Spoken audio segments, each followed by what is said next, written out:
Добрый день, уважаемые коллеги! Сегодня мы с вами начинаем очередной вебинар из серии о глухих и слабослышащих людях.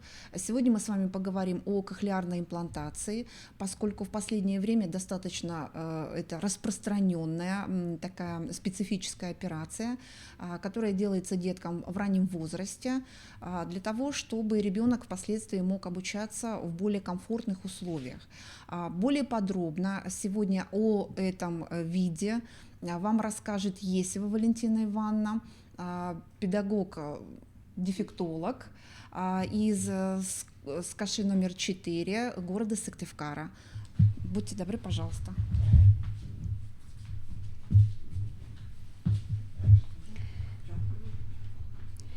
Добрый день, уважаемые слушатели! Сегодня мы продолжим разговор о детях с нарушением слуха. На прошлом вебинаре мы говорили о разнообразии таких детей и в соответствии с педагогической классификацией выделили две большие группы детей с нарушением слуха. Это глухие и слабослышащие дети. Также мы отметили, что в последние годы из этих двух больших групп выделилась третья группа детей в состоянии после кохлеарной имплантации. Таких детей с каждым годом становится все больше и больше, поэтому сегодняшний разговор я считаю достаточно актуальным на сегодняшний день. Что же такое кохлеарная имплантация? Что же такое система кохлеарного импланта? Первое, что должна отметить, это возможность помочь людям с тяжелой сенсоневральной тугоухостью. Я хочу подчеркнуть, сенсоневральной тугоухостью и только, а не с другими нарушениями слуха. Что из себя представляет кохлеарный имплант? Кохлеарный имплант состоит из двух частей: из внешней, наружной и внутренней имплантируемой части. Внутренняя часть импланта хирургическим путем помещается под кожу головы и в улитку во внутреннее ухо. Наружная часть, речевой процессор, вот вы его видите, он располагается за ухом ребенка. Принцип работы основных элементов кохлеарного импланта. Звук улавливается микрофоном на речевом процессоре. Затем речевой процессор преобразует звук в развернутую цифровую информацию. Магнитный головной передатчик передает цифровые сигналы на внутренний имплант под кожей. Далее имплант преобразует полученную цифровую информацию в электрический сигнал, который поступает по электродной решетке к слуховому нерву. Затем слуховой нерв передает импульсы в мозг, где они распознаются как звук. Наиболее эффективны кохлеарные импланты у больных с относительно недавно возникшей тяжелой сенсоневральной потерей слуха или с недавним прогрессированием тугоухости, которые ранее успешно пользовались слуховыми аппаратами. У детей глухих от рождения или оглохших в раннем детстве кохлеарный имплант тем эффективнее, чем раньше проведена операция. Как определить, нуждается ли ребенок в кохлеарном импланте? Чтобы определить, нужен ли ребенку кохлеарный имплант, необходимо провести всестороннее обследование. Что нужно проверить? Во-первых, проверить состояние слуха, речевого и языкового развития, а также провести полный медицинский осмотр. Потому что любое хирургическое вмешательство предполагает определенную степень риска, особенно для маленьких детей. Эти риски должны быть тщательно оговорены врачами. Имплант может также оказать влияние на будущие медицинские процедуры. Кохлеарная имплантация проводится ребенку или на одном ухе, или на обоих ушах. Не надо думать, что операция может проводиться одновременно. То есть сначала ребенку имплантируется одно ухо, а через некоторое время, это может быть несколько месяцев или несколько лет, проводится операция на второе ухо. Операция проводится под общим наркозом и длится 2-3 часа. Хирург вживляет приемник-стимулятор под кожу за ухом, помещает электроды внутрь улитки. Многие дети возвращаются после операции к нормальной жизни уже в течение нескольких дней. Разрез за ухом полностью заживает за 3-5 недель. Через 4-6 недель после операции имплант будет активирован.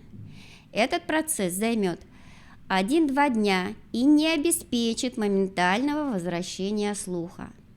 В течение первого года после операции могут понадобиться дополнительные визиты к врачу для окончательной настройки речевого процессора, реабилитации и тренировки слуха.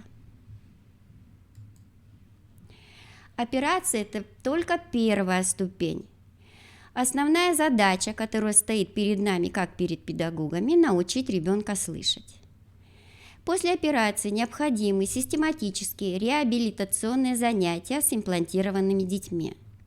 Работа ведется очень дифференцированно с учетом индивидуальных особенностей каждого ребенка. Как происходит постоперационная реабилитация? Значит, первое. Идет индивидуальное программирование речевого процессора. Проводятся занятия с сурдопедагогом по формированию речевого слуха и коррекции произносительной стороны речи. Самостоятельная работа дома по восприятию неречевых звуков и речи. Этим должны заниматься родители по заданию педагога, но эта работа очень важна и обязательна. Периодически мы с вами должны проводить тестирование речевыми материалами разного уровня детей с кохлеарной имплантацией, анализировать и обсуждать полученные результаты для того, чтобы проследить динамику слухового и речевого развития ребенка. Благодаря кохлеарному импланту ребенок слышит речь, даже шепотную, а значит, он потенциально может научиться понимать речь окружающих и говорить на уровне близком к нормальному слуху и может обучаться в общеобразовательной школе.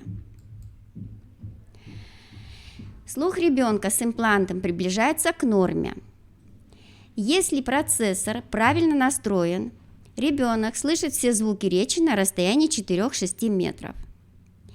Это позволяет ему узнавать знакомые слова, произносимые обычным голосом, также на расстоянии 6 метров, а шепот на расстоянии не менее 2-3 метров. При этом ребенок с имплантом может сначала, сразу после операции, не реагировать на звуки, которые он слышит, потому что у него еще не сформировано слуховое внимание, а его мозг не умеет узнавать звуки. Как ребенок слышит и реагирует на звуки и голоса окружающих, зависит от того, правильно ли настроен имплант, как длительно ребенок пользуется имплантом и пользовался ли он регулярно слуховым аппаратом до операции по кохлеарной имплантации.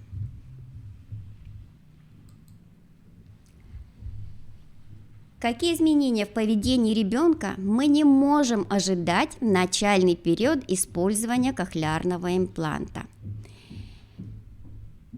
И я хочу обратить на это внимание, особенно родителей, потому что многие родители думают, что, сделав операцию по кохлеарной имплантации, ребенок сразу перейдет в разряд слышащих и говорящих детей.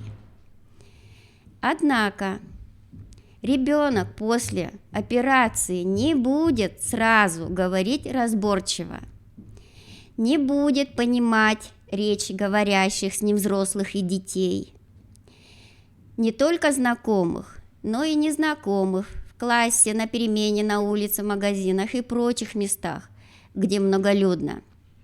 Ребенок не будет сразу узнавать звук, особенно если обстановка шумная и его внимание было отвлечено чем-то другим. И ребенок также сразу после операции не сможет общаться по телефону. Умение ребенка говорить будет зависеть от того, в каком возрасте ребенок потерял слух. В речевой или доречевой период. Дети, потерявшие слух в доречевой период, обычно говорят хуже, чем дети, потерявшие слух в послеречевой период. То есть, если речь ребенка была сформирована уже до операции, значит и после кохлеарного имплантирования, речь этого ребенка будет развиваться намного лучше. Также уровень развития речи будет зависеть от времени имплантации. Лучше говорят дети, прооперированные в раннем возрасте, то есть до 2 лет. Имплантированный в раннем возрасте ребенок понимает речь и говорит лучше ребенка, начавшего пользовать кохлеарный имплант в школьном возрасте.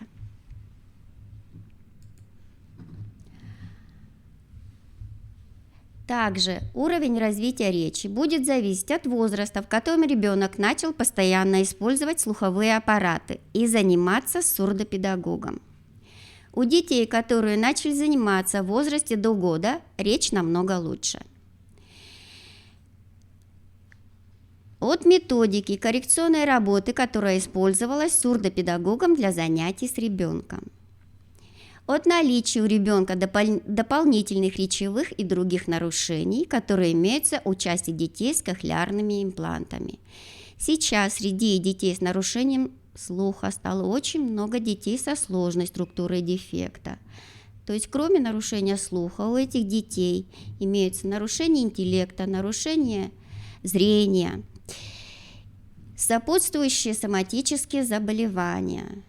Поэтому результат работы или операции по кохлеарному имплантированию от этого тоже во многом будет зависеть.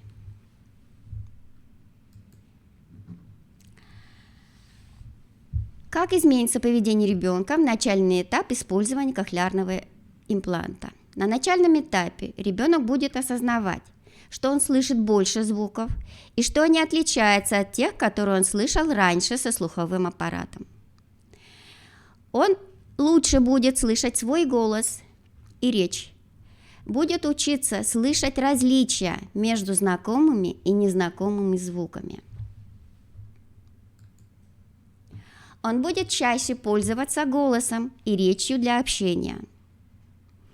На начальном этапе ребенок будет говорить менее разборчиво, чем раньше, если он уже имел высокую степень развития речевых навыков. То есть ему надо будет учиться коммуникации заново на сенсорной уже основе. Ребенок будет более возбужденным и более привязчивым к взрослому. Почему? Потому что ребенок попадает в новую обстановку и начинает нервничать. Ребенок начнет больше уставать в течение дня, чем раньше. Почему? Потому что он будет получать больше информации. Ребенок станет более активным, чем обычно, потому что информация предполагает активность. Это первоначальный период после кохлеарной имплантации. Какие изменения в поведении ребенка мы можем ожидать в течение первого года после операции? Ребенок будет искать источник звука сам. Будет прислушиваться к разным звукам, в том числе и тихим. Будет уже постепенно узнавать разные звуки окружающего мира и адекватно на них реагировать. На звонок в дверь, звонок телефона, сигнал домофона, звук микроволновки и так далее. Будет откликаться на свое имя. Будет узнавать знакомые слова и короткие фразы. Сможет имитировать интонацию и громкость голоса взрослого. Повторять незнакомые слова с разной степенью точности. Понимать больше слов и фраз, потому что будет постепенно увеличиваться словарный запас и будут развиваться грамматические представления ребенка. В последующие 5 лет использования кохлеарного импланта ребенок будет знать и понимать на слух больше слов, потому что увеличился словарный запас. И ребенок узнал больше правил словообразования и словоизменения. Ребенок будет понимать сложные и длинные предложения, лучше воспринимать речь учителя и усваивать материал уроков, благодаря увеличению словарного запаса, развитию грамматических представлений и увеличению скорости обработки речи. Ребенок будет понимать речь уже в шуме и речь незнакомых людей. Будет понимать речь нормального темпа лучше, чем это было раньше. У ребенка улучшаются произношение и интонационные характеристики речи. Ребенок говорит больше слов, использует более длинные сложные предложения, чем ранее. Речь ребенка становится грамматически более правильной, чем это было ранее. Чтобы глухой ребенок научился хорошо понимать и говорить речь, важно создать для него следующие условия. Первое. Возможность постоянно слышать речь и общаться при помощи речи. Второе. Необходимость постоянно слышать речь и общаться при помощи речи. Третье. Потребность постоянно слышать речь и общаться при помощи речи. То есть ребенок должен постоянно находиться в слухоречевой обстановке. Родители и педагоги должны знать, что помогает и что затрудняет ребенку с имплантом восприятия речи и как ему помочь в развитии речевых навыков. Факторы, положительно влияющие на эффективность слухоречевой реабилитации ребенка с кохлеарным имплантом. Первое. Что положительно? Если кохлеарная имплантация проведена в раннем возрасте. Почему? Потому что ребенок, находясь уже в слухоречевой среде, пройдет все активные периоды речевого развития, все сензитивные благоприятные периоды. Важно очень активное участие членов семьи в слухоречевой реабилитации ребенка, осознающих цели реабилитации, обеспечивающих ребенку широкие возможности речевого общения и помощь в развитии этих навыков. Это очень важно, когда семья поддерживает ребенка, особенно в условиях нашей республики, потому что специалисты в дальних районах, которые могли бы помочь ребенку с нарушением слуха, отсутствуют. Их немного-то и в нашей столице. В основном специалисты-сурдопедагоги сосредоточены как раз в нашей школе-интернате номер 4 города Сыктывкара. Поэтому многие активные родители переезжают в Сыктывкар, обращаются к нам за помощью, даже если ребенку еще не исполнилось 6 лет. Ребенок не достиг школьного возраста, в котором мы детей принимаем в школу-интернат. Или обращаются за помощью в сурдокабинет детской республиканской больницы. Там есть прекрасный врач-сурдолог Тюкина Эмилия Модестовна. Там есть специалист-сурдопедагог, который тоже сможет оказать помощь ребенку и помощь родителям при необходимости по кохлеарной имплантации. Семья должна обязательно взаимодействовать со всеми специалистами, которые участвуют в обучении и воспитании кохлеарно имплантированного ребенка. И семья, и специалисты должны одинаково понимать цели реабилитации и возможности ребенка.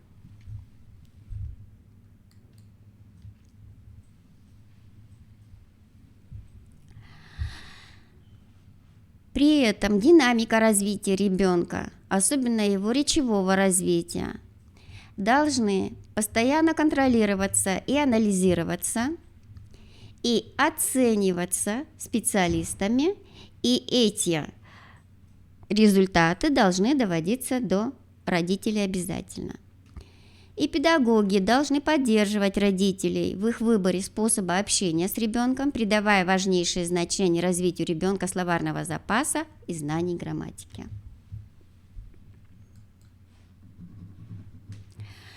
Я сказала, что на сегодня детей с кохлеарными имплантами очень много уже, не только в коррекционных учреждениях для детей с нарушением слуха, но таких детей стало много в общеобразовательных учреждениях образовательных. Почему их стало много? Потому что ко времени поступления в школу эти дети в своем развитии и в физическом, и психологическом достигли уровня здоровых детей. Поэтому и в массовой школе они обучаются наравне со здоровыми детьми. Если у вас такой ребенок появился в классе, что нужно делать? Первое. Оптимальное место для такого ученика с кохлеарным имплантом в классе – это первая парта в центральном ряду, напротив стола учителя. Это место позволяет ребенку лучше слышать учителя, видеть его лицо и использовать информацию о том, что сказал учитель по движению губ, то есть чтению с губ.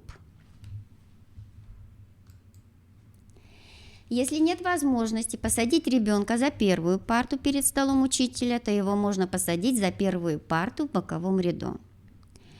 Лучше, если он будет сидеть у окна.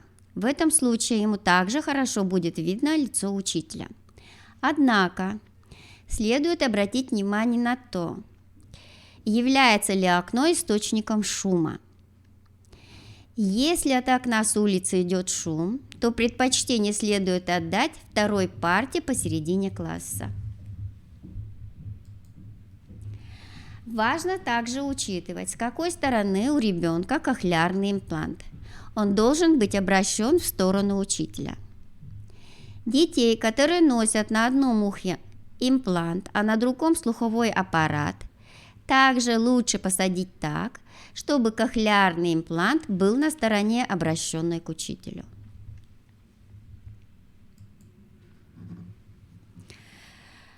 Условия, облегчающие ребенку с кохлеарным имплантом понимать речь учителя и усваивать урок.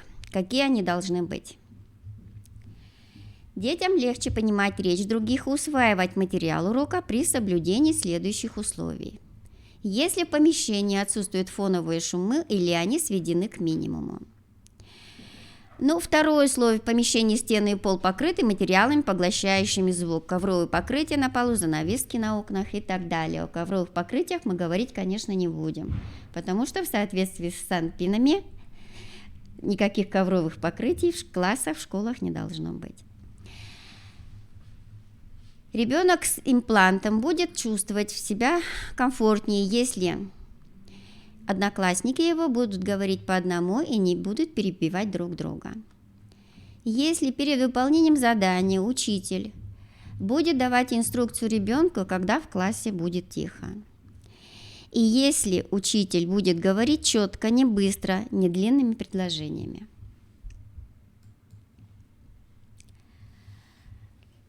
Информация, которая будет даваться ученику, будет точная, понятная, сформулирована и произнесена голосом достаточной громкости. Обращаясь к ученику или давая задание, учитель сначала называет ребенка по имени или предваряет ее словами, привлекающими внимание ребенка. Например: «Дети, а теперь вы», «Ребята, сейчас я», «Вова, пожалуйста, напиши». Учитель выделяет голосом наиболее важную информацию в своей речи. Использует наглядный материал для объяснения темы урока. Программа дисциплины и в целом урок четко структурированы и хорошо предсказуемы. Почему? Потому что ребенок заранее будет готов к восприятию этого материала, если он представляет четкую структуру урока.